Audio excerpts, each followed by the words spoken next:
Okay, good evening, everyone. Welcome to the this Lehava share on preparation for Rosh Hashanah, and thank you all so much for joining. And thank you to the organisers of Lehava, as always, for setting this up, for making it happen. I know a lot of hard work goes into all the Lehava programming, and really want to express both personal appreciation and also on behalf of really the whole community, on behalf of Ner Yisrael, to the Lehava committee for the ongoing management of Lehava. It's definitely been a challenging few months for all of us, including for Lehava as a group, and to keep things going online. And please God, Mitzvah Hashem, in the very near future back together again face to face is really something wonderful. Lehava is an absolutely vital and essential part of our community. It's essential and really fantastic that it gives the chance for Talmud Torah, for learning Torah on the highest caliber to take place amongst the community, amongst the ladies of our community, in particular the young ladies of the community who often come back from Israel, or perhaps leave school and enter the world of work or the world of study and want to keep their Talmud Torah going. And it's really an incredible project and program that we have here. So thank you so much to the committee for making this happen. And to all of you, really, if there's any way you can help us with it, please let us know. We need to strengthen it and broaden it and get more people involved. I wanted to speak today about the nature of Rosh Hashanah. Clearly, we are facing an unusual Rosh Hashanah. I will be addressing the whole community later at 9 o'clock, and I'll speak more about this, so I don't want to belabor the point now. But we are approaching an unusual Rosh Hashanah, and the better prepared we can be, the more chance we have of putting our energy into it.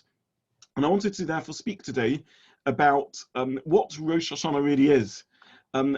There's a lot of basic fundamental questions around the nature of the day. The day is a day of din, it's a day of judgment, and yet it's also a day of rachamim, a day of mercy. Now exactly how do these two go together? What is the more fundamental or essential nature of the day? Is it fundamentally a day of rachamim, of mercy, or is it fundamentally a day of din, of judgment, of strict and stern and harsh justice? Why does it exist? What brought into being, into existence, the concept of a Rosh Hashanah, start of a new year, and this being associated with judgment and with justice? So these are very basic, fundamental, and important questions about today, about the times, the events that are coming up, about Rosh Hashanah that we're heading into. And I wanted to address them in a slightly unusual manner, based upon a very interesting idea of a Sfas Emes, the Ger Rebbe, and I really just wanted to share with you some of the thoughts he had on this topic. For those of you that didn't manage to get the source sheet or see it, I've posted it on the chat. So if anyone wants to, you can just download it. But equally, don't worry if you just want to listen outside. It's not the sources are there for those who want the sources and to act as a springboard for the discussion, but not we're not going to use them heavily. Now, amongst the phrases that we use in the text of the unique tefillah of Rosh Hashanah, dating back, I should say, to the Anshe Knesset HaGedolah, to the men of the Great Assembly, to those who coined and created the Nusach HaTefillah. We're all aware that initially people could daven any text or prayer that they wished in their own language and their own voice, but this became fixed and regulated by the men of the Great Assembly. We're talking about roughly 2,500 years ago, at the dawn of the second Beit HaMidrash, the second temple era. A different conversation why they chose to fix the text of the Tefillah. But amongst the prayers that they fixed was the text of Musaf on Rosh Hashanah, which includes, as we are aware, the special sections of Malchias, declaring the kingship of Hashem, Zichronos, the concept of Hashem recalling us and interacting with us and remembering us, and Shofar, the idea of the Shofar, which we're not going to discuss that much for now. Now, this ancient text includes a phrase which I printed in source 1, in which Rosh Hashanah is described as Zer Hayom Techilas Ma'asecha. Today is the Techilat Ma'asecha, the day which is the start of your deeds, start of your doing those things that you do. Zichron Hayom Rishon, a memory of the first day. So the Gemara in Rosh Hashanah discusses what this phrase means. What does it mean this is Techilat Ma'asecha, the first day of your doing. The Zichron Lo Yom Rishon, the memory of the first day. What is this first day that we're talking about? Now, by the time the Gemara is recorded, is written, by the time this discussion is taking place in the yeshivas and the academies of Bovel, this text is already very ancient. It's about 1,000 years old. So the Gemara is discussing this very ancient Nusach HaTfilah that we've inherited and that we still use to this day. And it's puzzling over the meaning of this word, of this phrase, Zeh hayom tchilas ma'asecha. Today, Rosh Hashanah, is the first day of your deeds. And the Gemara says, Omar, this is source 2, Omar of Shmuel by Yitzchak, says Shmuel by Yitzchak, Kaman matzlinon ha'idna.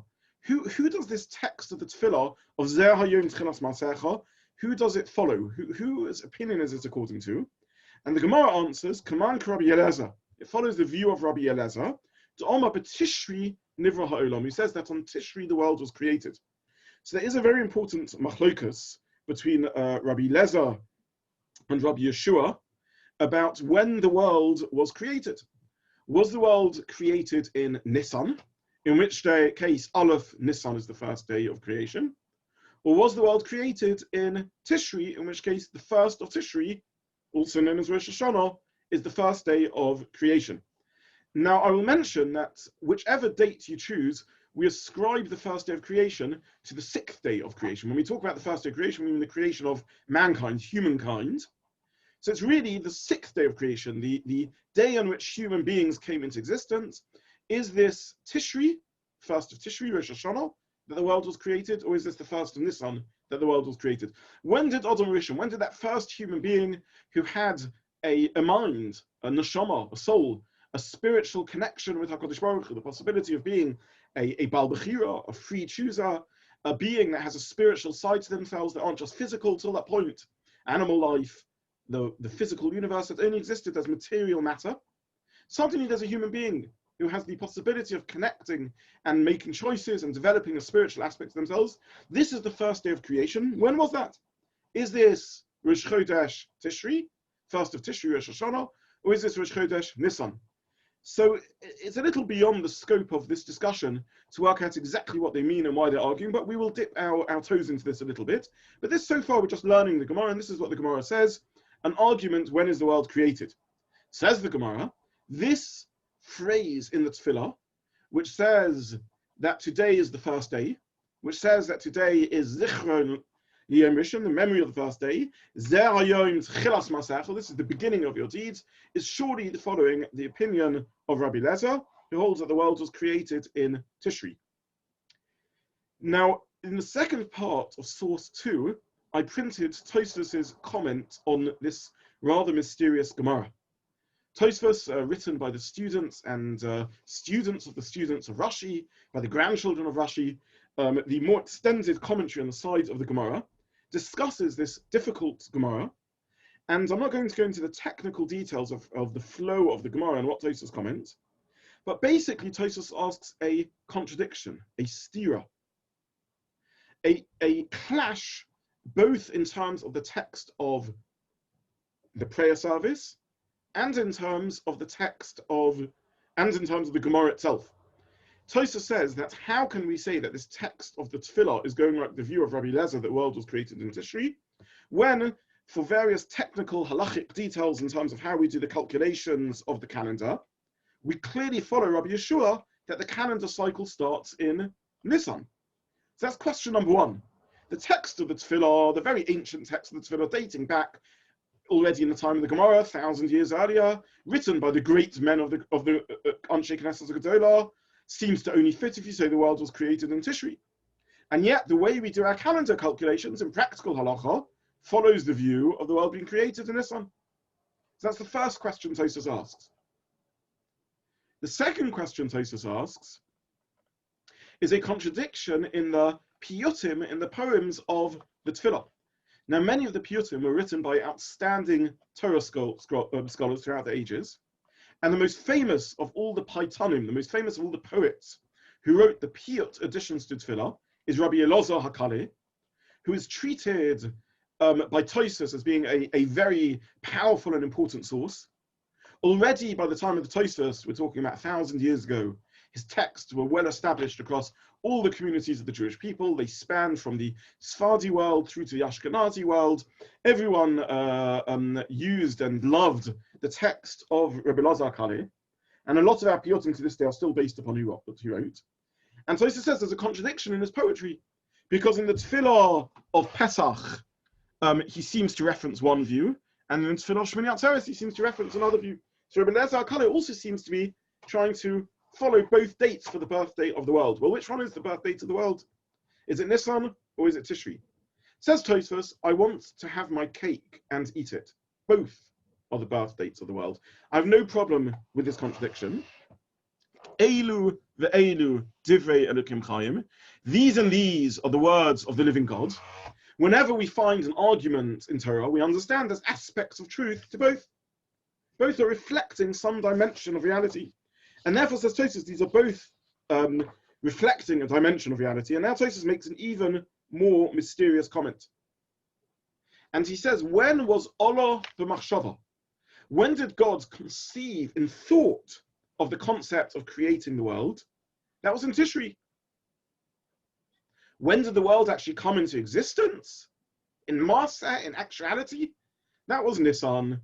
And therefore, we've answered our question. Both dates are in some sense a birthday of the world, because the world was created on two levels. It was created in thought, in plan, and it was created in actuality. It was planned in Nisan, in Tishri, and it was actualized in Nisan. This is Tosfos' answer. Now, clearly, this is yet more mysterious. Exactly what is Tosfos trying to teach us over here? What are these two stages of creation? Now, on a very basic level, and in a few moments we'll see that this idea is met elsewhere also, we know that bringing anything into existence takes two stages. It needs to be planned and then it needs to be actualized. If you wish to build a house, you first need the architectural design. And once that's finished, then it needs to be put into practice, which is actual building the house. So the latter, the building of the house, is referred to as ma'aseh, and the architect's design is machshava, is the thought. In fact, we reference this in the song that we sing on Friday night Kabbalah Shabbos. As we accept Shabbat and we do Kabbalah Shabbos, we sing L'Chododi, included in which the words Sof Ma'aseh, B'machshava Techila. The end, that which is last in action, in thought is first. And this refers to a very simple idea, that if I think through the planning process, it's always exactly opposite to the actualization process. So let's say I wish to build a house. So the first thing I think of in the planning process is the concept. What sort of home do I want? I have my dream home. And I dream about what I want it to look like. That's my end goal. That's what I want to get to. I want the home. That's why I'm doing it. I'm not building a house because I enjoy playing with mud and digging foundations and pouring cement. I'm building a house because I want the home. So I have a picture of the home I want. There's something I wish to achieve. But now in the world of thought, I need to think how to do it. So I next think, okay, what are the steps I need to take? And I come up with a plan of what this will look like. So I've already moved it into the planning stage. I've got the architect's design. But now I need to work out, how can I build this architect's design?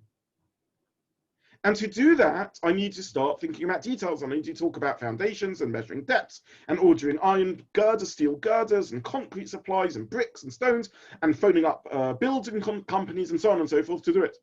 So in the planning stage, I move from the vision of the house down to the nitty-gritty nuts and bolts of drilling holes in the ground.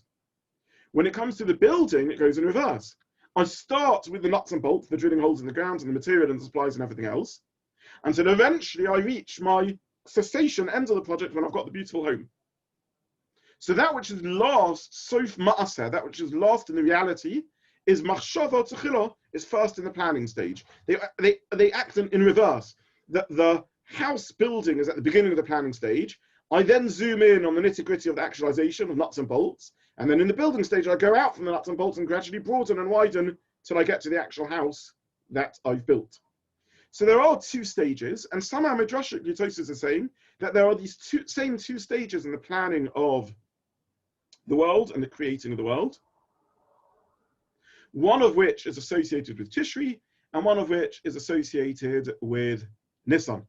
So what does this all mean? What's Tosfos telling us, and how is this relevant to our practical service on Rosh Hashanah?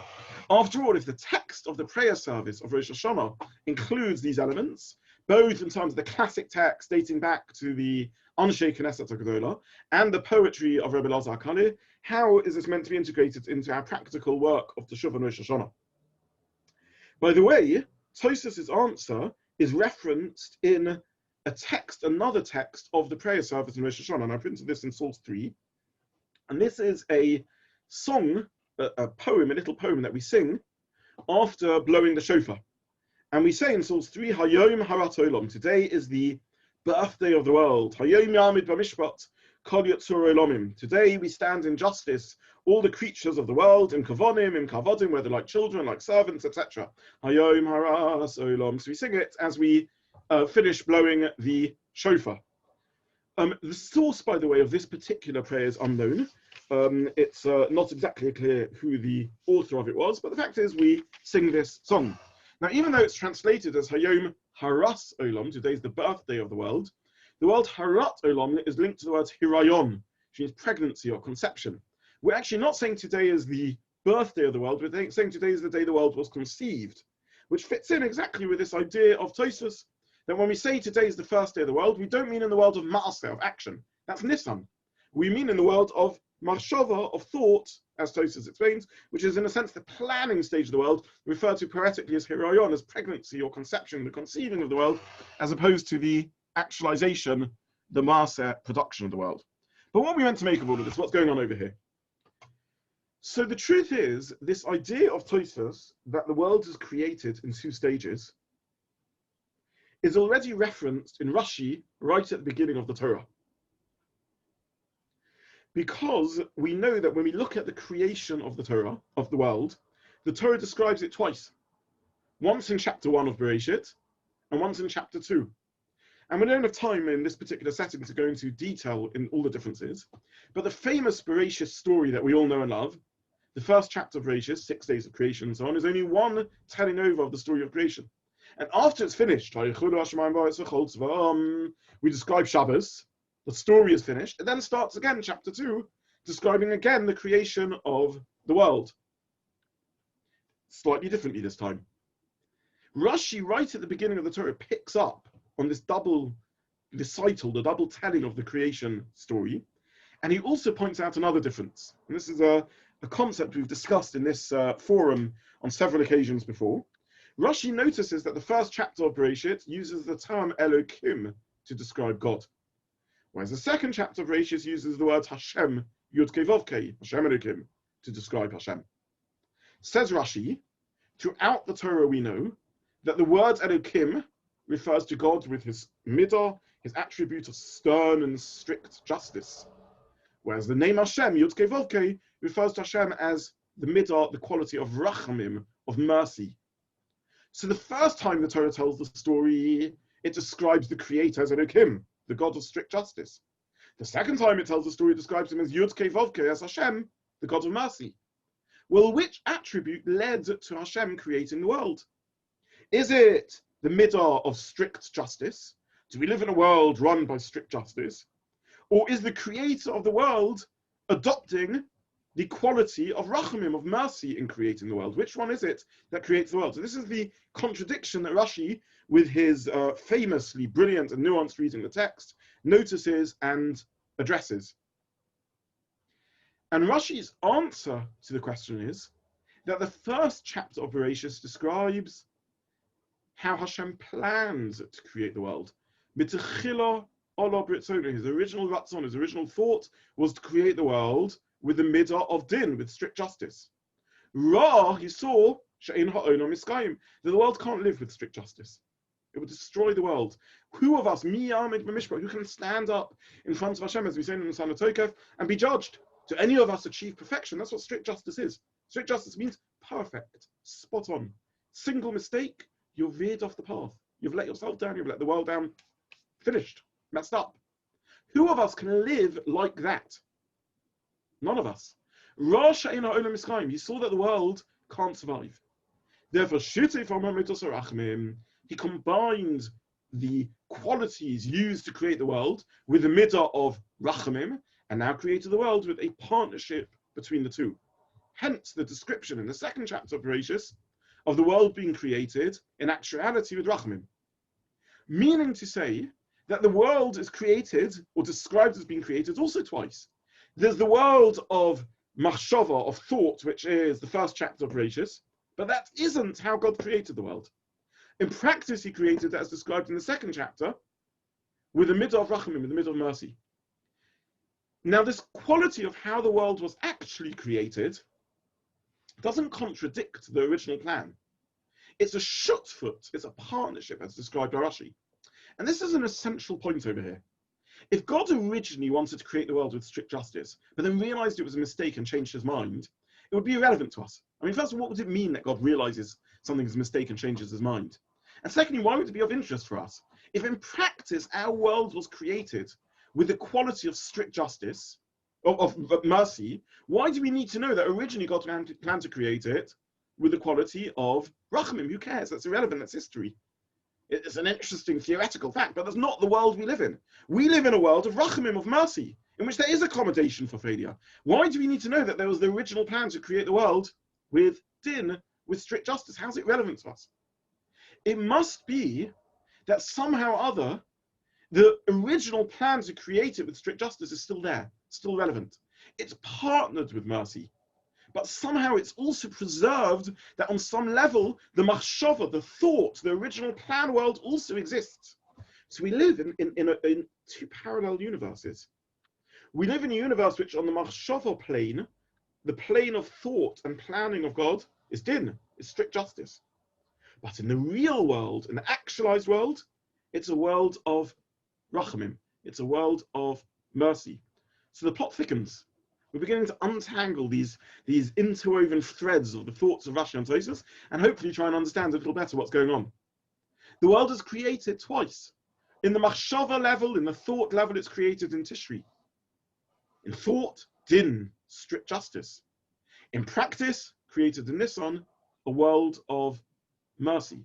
So if we ask ourselves, which sort of world do we live in?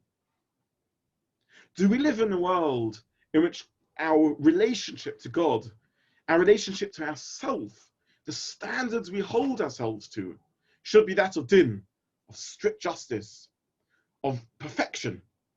Or can we live in a world in which there's an accommodation for human weakness, for human fallibility? Can we live in a world in which God is accepting? He realizes he has rachamim on us. He realizes we're creatures of flesh and blood, as we don't cease to remind him on Rosh Hashanah and Kippur. We struggle. We try and do well, but we fail sometimes, and that's also okay. Which world do we live in? Says the Sfas Emes, the Ger Rebbe, who's this Hasidic thinker whose ideas, as I said, I'm sharing with you today. He says we live in both worlds. Both worlds are relevant. It's not as if God originally planned to create a world of strict justice and then discarded that thought. It's still there, but only existing in the world of machshava, in the world of thought, not in the world of actualization.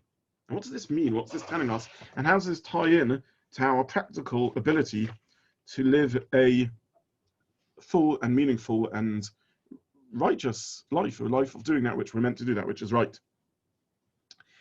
And that to answer this question, we need to understand better what Rosh Hashanah means. What do we mean when we say today's the first day? It's Techilat Masech, it's the start of that which we're doing. And there's a very difficult Rashi, which I printed in source 5, in which this is going back to the giving of the Torah. And Rashi says, or the Pasuk says, V'ata im shema tishmi b'koli yashmatim esbisi, v'yisam nisigulam kol amim. God turns to the people and he says, now you should be for me as guardians of those who listen to my voice, who guard my covenant, and then you will be to me as a treasured nation. So Rashi picks up at this language. What do you mean now you should be for me, people that keep the Torah? And Rashi says uniquely now, because with the time of the giving of the Torah, and kol haschalot kashot, all hatchalot, all beginnings are difficult. It's a very strange idea. It's become a little bit of an expression in modern Hebrew nowadays. People say kol hatchalot kashot, all beginnings are difficult. The truth is, I'm not sure I really relate to that idea. I mean, I begin all sorts of projects. There's no difficulty in beginning projects. It's the ending of the project, the actualization of the project, the accomplishment, the completion, the finishing it off, which is difficult, right? We all have brilliant ideas the whole time, Surely the problem is in actualizing those ideas and doing them. So what does Rashi mean when he says kol ha'tchalot kashot, all beginnings are difficult? And how's this answering the question when Hashem says to the Jewish people, now is the beginning, and please make sure now you do everything correctly? And the answer is that both beginnings and ends have their own challenges. Of course, finishing things off are difficult. To get things right, to get them perfect, to do things, to actualize them, to bring them into the real world is challenging. But machshava has a challenge that it has to be spot on, because it's the beginning of the journey. And when you begin a journey, you need to do it right. When you begin a journey, you need to do it correctly. It has to start off properly. A little error near the end of the process will just be the size of a little error. It will mar the perfection, but possibly you can get away with it. A small mistake right at the start will rip everything asunder. A genetic mutation, which is a tweaking in a molecule or two on the gene, can change the whole outcome. It can end up as a different creature, or God forbid, a severely injured or ill being. A foundation which is laid, and the foundation is millimeters off target, or has an impurity in the mix of the cement that's used of a fraction, can mean that the whole edifice built on top of it wobbles and isn't secure and isn't strong. A tree that's planted when as a young sapling is very slightly blown by the wind can go completely crooked as it enters into maturity. A small diversion in the path of a ball thrown of a fraction of a millimeter can mean that 200, 300 meters down the line, it ends up at a completely different target and smashes a window instead of scoring a goal. So a small difference at the beginning of a journey has a massive impact on the outcome. A small difference at the end of the journey is a small difference on the outcome. If at the end of the journey the tree is blown a little, of course, so at the top of the tree it'll be a little bit bent. The building won't quite be straight at the top. The human will have a slight imperfection or illness. But at the start, at the conception, at the planning, every little detail matters. And this, says the Sfas Emes, is what we're being taught when we describe this two-tier creation of the world. The world is created on two levels. It's created in the realm of machshava, when God demands of us, din, I need you to live up to the standards I expect of a human being. Our planning, our thought, how we conceive ideas, where we see ourselves, where we want to be, what our vision is, what our dreams are, what we wish to achieve, what we want to aspire for. Those have to be spot on. Because if we make mistakes, they will steer and direct and channel the whole course of the continuation of our life till we veer off track completely. We have to check the beginning, the foundations, again and again. All beginnings are difficult. We have to get it spot on. But then it comes to actualization, the real messy world, where with all the best will we have in our hearts to love, to care, to do chesed, to do kindness, to look after our family in the most beautiful possible way, to connect to HaKadosh Baruch Hu who we love, it gets difficult. We don't always live up to it. We fail. We lose our cool, we get angry, we get upset, we feel lazy, we don't manage to push ourselves as hard as we should be. We give in to temptation and challenges and weakness and ego. That's in the world of action. Is it good? Certainly not. Is it ideal? Certainly not. But there's room for rachamim. There's room for mercy. Because this is how Hashem created the real world. The real world we live in is complicated. It's full of conflict. It's full of being pulled in different directions. We feel torn about how we respond to things and what we do. We don't always live up to our best expectations for ourselves or for others. We don't always manage to fulfill our dreams, that which we want in the innermost recesses of our hearts. That's the second creation of the world. That's the world that was created in this and the real actual world we live in. That was the world in the realm of ma'aseh, of actualization. There Hashem accepts rachamim. There he accepts mercy. He accepts that we human beings are fallible and we can slip up and we can try again and again and again and again. But the machshava, the aspiration, the self-definition, the start, the thought process, the plan, the self-vision, that's where we need to, at least on Rosh HaShanah, put the work in. And this, says the Sfas Emes, is the secret that Tosfos is teaching us. And this is the secret of Rosh Hashanah. What is Rosh Hashanah? Is it a day of din, of strict justice? Or is it a day of rachamim, a day of mercy? Well, you see, on Rosh Hashanah, the world is created in the world of thought. And therefore, every year we relive the recreation of the world in the world of thought. And in the world of thought, God created the world with strict justice, as Rashi explained to us. And therefore, in Rosh Hashanah, as we are reborn and we go to a new, fresh start, it's the start again of our new year. There we need to check that we're getting it right. We are standing within. We're standing in judgment on ourselves and in front of God. And at that point, we need to ask ourselves the deeper questions. What are my aspirations? What are my dreams? What do I long for? What do I want to achieve? What are my values? What sort of person am I? Where's my heart? What do I long for? What am I thirsty for? Who do I want to connect to? And this is the din of Rosh Hashanah. This is the justice of Rosh Hashanah. We need to get this right. We need to be clear what our priorities are. We need to be clear what our values are. Because this is still in the world of strict justice. But then we turn to Hashem and we ask for Rachamim. We say this is the first day of the year. But the year is going to carry on. And we recognize that in practice we're not always going to live up to it.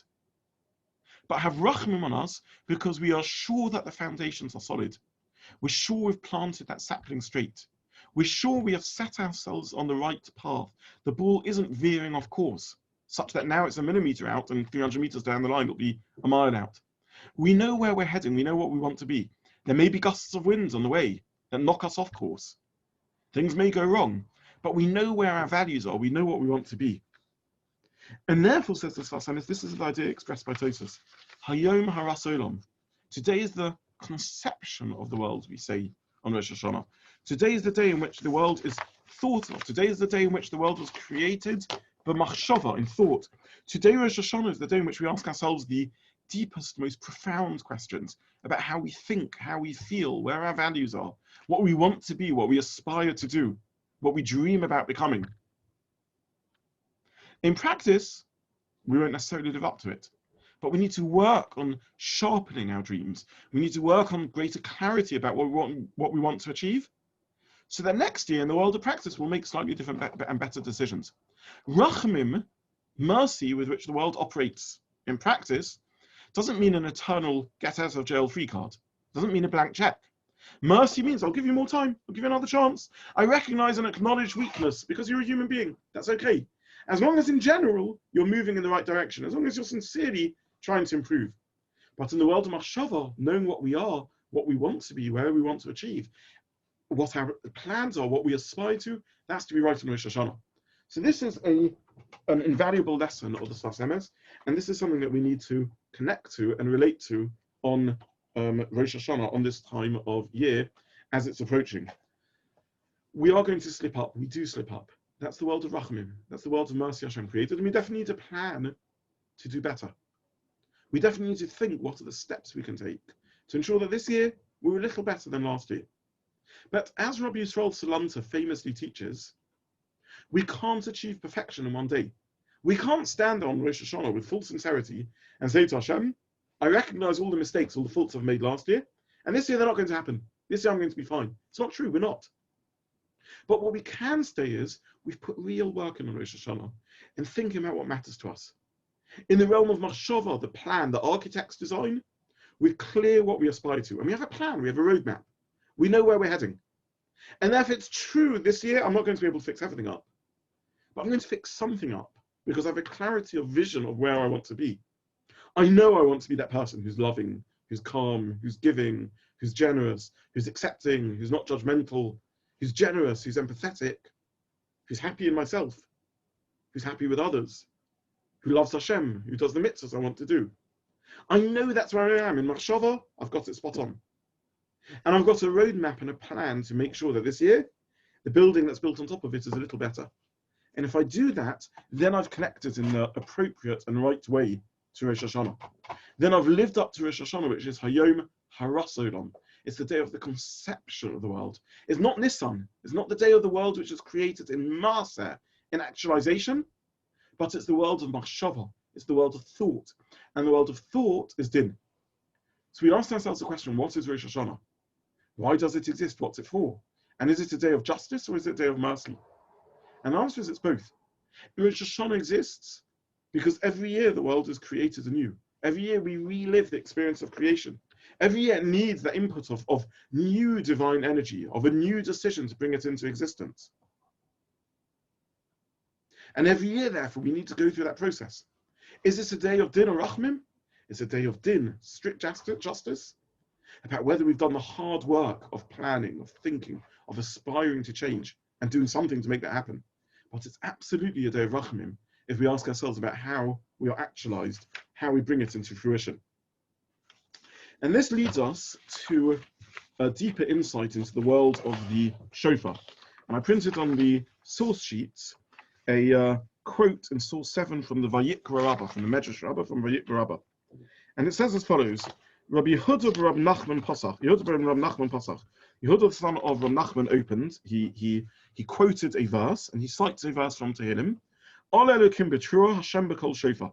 God arises with the Trua, Elokim arises with the Trua, Hashem with the voice of the shofar. So he says, where does God get up to? Where does he go up from? And why is there this switch in the name from Elokim to Hashem? And he says as follows. He says, God seats himself on the throne of strict justice until the shofar blows. And when the shofar blows, he gets up and sits on the seat of Rachamim. Now, this is a language of metaphor. God doesn't sit. He doesn't have thrones. But what he's trying to tell us is that God, the unchanging, adopts modes of relating to this world. And his initial mode of connecting to us is din, as we saw in the Rashi. The original plan to create the world is through strict justice. But through the blowing of the shofar, we somehow move him to treat us with rachamim. Now, blowing of the shofar is a central mitzvah to Rosh Hashanah. It's not just any old mitzvah. It's at the heart of what Rosh Hashanah is. This year, we're not going to blow shofar on the first day of Rosh Hashanah. It's a Shabbos. We're only going to blow shofar on the second day of Rosh Hashanah. But whether on the first day, when all we have is zichron teruah, when we need to remember the call of the shofar, or whether it's the second day when we have the actual teruah, the actual blowing of the shofar, we connect to the message of the shofar on Rosh Hashanah. And the message of the shofar is Uru Yashena Mishnaschem. Wake up, sleepyheads, from your sleep, in the language of the Rambam. The sound of the shofar is a raw sound. It's a sound that comes from deep within us, and it's blown out and it's unformed. It sounds just a sound. It's cold shofar. It's the sound of the shofar, unformed and unmolded into letters and words in the way that speech normally is. It's a cry of the heart, of the innermost being, before we yet form it and mold it into conscious words and sentences. The words and the sentences belong to the realm of action. They're the bridge between the raw idea that we feel, the intuitions that we possess, and the action that takes place. All of us have this experience. We sometimes think of great ideas or visions. Perhaps there's a poet or a poem or a song or a piece of art inside us that we want to express. But then we try and actualize it, we try and mold it into words, into sounds, into pictures, into images, and it doesn't quite come out in the way we express it. And we feel that eternal frustration of translating the grandeur of our vision into the actualization of the real world. And this matches exactly this transition we've just spoken about, from the realm of machshava, of thought, with the full clarity and beauty, into the realm of action, which is always compromises. Somehow we can't capture the full beauty of what we want to express into the material physicality of the world which we live in, of words and sounds and pictures and images. But that's okay. That's what it means to be human. Those are the two stages of creation of the world. The ideal and an actualization that aspires and longs and dreams about matching the ideal, but never quite does. That's what we mean by rachamim. And this is what the sound of the shofar is. The shofar is that raw thought, still yet unformed into anything more tangible, not yet actualized, not yet carved out, not yet entering the realm of master, of action. And what we're declaring when we hear the shofar is Ur Yashena B'Shanasem, wake up from the sleep. Is your vision correct? Is your clarity there? Is your dream and your aspiration in touch with what you want to be and what you know you should be? Okay, if that's there, then God will get up off his seat of justice and move to his Kisei Rachmi, move to his seat of mercy.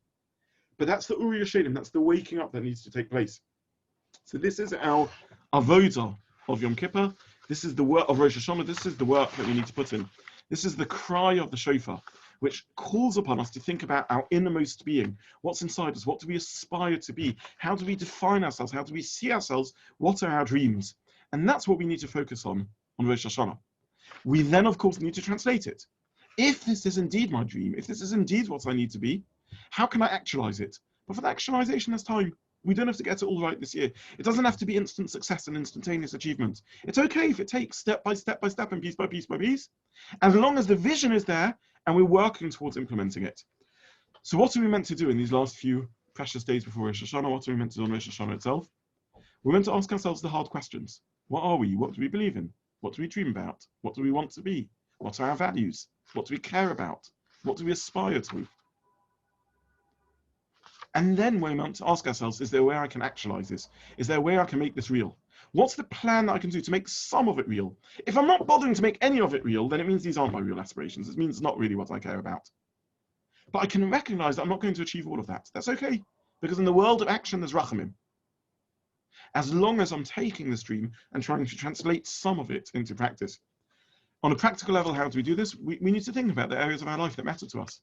Perhaps we need to think in one area of Beinotam L'Mokum, one area of our relationship to Hashem, one area of Beinotam L'Chaveru, one area of relationship to ourselves, to others, and one area of Beinotam L'Atzmo, my person and themselves, my own well-being, my own sense of self, my relationship to others, and my relationship to God. And in each area, take one commitment, one area of improvement that's tangible, that's small, that's specific, that's doable, that moves us a little bit closer in the work of art that we're trying to mold ourselves into, makes us a little bit more like that which we dream about being, rather than what we actually are. And if we can do that, then we will be Zoche B'din. Then we will achieve Rachamim in our din, then God will get up from the Kisei Rachamim, in the metaphor of the Medrash, to move from the seat of din to the seat of Rachamim, because we'll have done that which we're meant to do on the first day of the year. We'll have done that which we're meant to do on Haras Olam, on the day of the conception of the world. It's a day that we're being rethought, reconceived, reconsidered, the day we're rethinking ourselves. And that's what the opportunity of Rosh Hashanah. So I wish you all a Shana Tova. Should be a Ksira Chsima Tova. It should be a year of bracha, obviously a year of health for all of us. And I look forward to continuing to give you shiurim. I look forward to Lehava being a continued success. And in Mitzvah Hashem, we should all have a Shana Tova Masukah, a good year, a healthy year, a happy year, and a year of bracha. Amen. And thank you so much for listening to me today. Good night. I just want to thank Rabbi Zubin on behalf of the Lehava committee and all of us tonight for giving us his time and providing us with such a practical and thought-provoking insight as we approach Rosh Hashanah. Just for everyone to be aware, Lehava are running events over the coming weeks, kind of around the Chagim, so just to keep a lookout for those. And yeah, thank you very much, Rabbi Zubin. An absolute pleasure. And if anyone wants to ask any questions, I'll hang around just for a couple of minutes.